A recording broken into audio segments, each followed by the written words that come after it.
Buenas, mi nombre es Wilson Fabián Ramírez Moreno, soy estudiante de Química de la Universidad de Pamplona y en esta ocasión se hará un simulador para demostrar el principio de resonancia magnética nuclear. Este trabajo es presentado al profesor Elkin Eduardo Sanabria Echenaga para el laboratorio de Instrumental 3. Materiales. Para hacer este simulador se usaron dos varillas de acero ferroso, brújulas, imanes, resistencia de 10 watts, 10 ohmios, una batería de 9 voltios, un mini interruptor momentáneo, un cable y un anillo de metal. Montaje.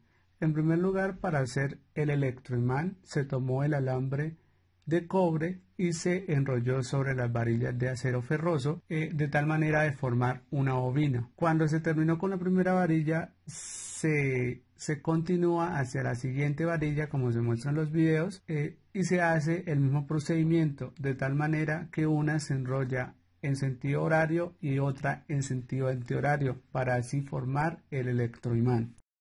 Preguntas. Primero, se arma el sistema asegurándose que los imanes afecten a la brújula, es decir, que la brújula apunte hacia ellos y prendan el circuito. Pasados 5 segundos, se apaga el circuito. ¿Qué representa el movimiento de la brújula? Cuando se presiona el interruptor, la aguja de la brújula se excita debido al campo resultante, que es perpendicular al campo magnético de los imanes permanentes. Este pulso hace que la aguja de la brújula oscile a una frecuencia específica. Esta demostración proporciona una clara analogía de la proporcionalidad de la frecuencia de oscilación y la intensidad del campo magnético. 2. Acerquen los imanes un poco más al sistema y repitan el procedimiento anterior. Apaguen el circuito y alejen los imanes a una distancia mayor de la usada en el punto anterior. Repitan el procedimiento. ¿Qué diferencia se observa? ¿Qué analogía puede hacer con los diferentes equipos de resonancia magnética nuclear que se encuentran en el mercado? Aquí se observa que cuando la brújula está mucho más cerca a la matriz de imanes, oscila con una frecuencia mucho más alta, y cuando la aguja de la brújula está mucho más alejada de los imanes, oscila a una frecuencia mucho más baja. Esta variación de frecuencia se debe a la disminución de la intensidad del campo magnético. Los equipos de resonancia magnética que se encuentran en el mercado son de onda continua y de pulso. En el experimento de resonancia magnética de onda continua, los núcleos irradian con una señal electromagnética de radiofrecuencia que está polarizada perpendicularmente al campo magnético constante.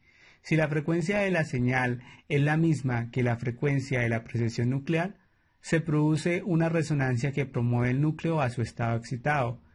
Este es un evento de absorción que se puede monitorear midiendo la intensidad de la señal de radiofrecuencia transmitida a través de la muestra.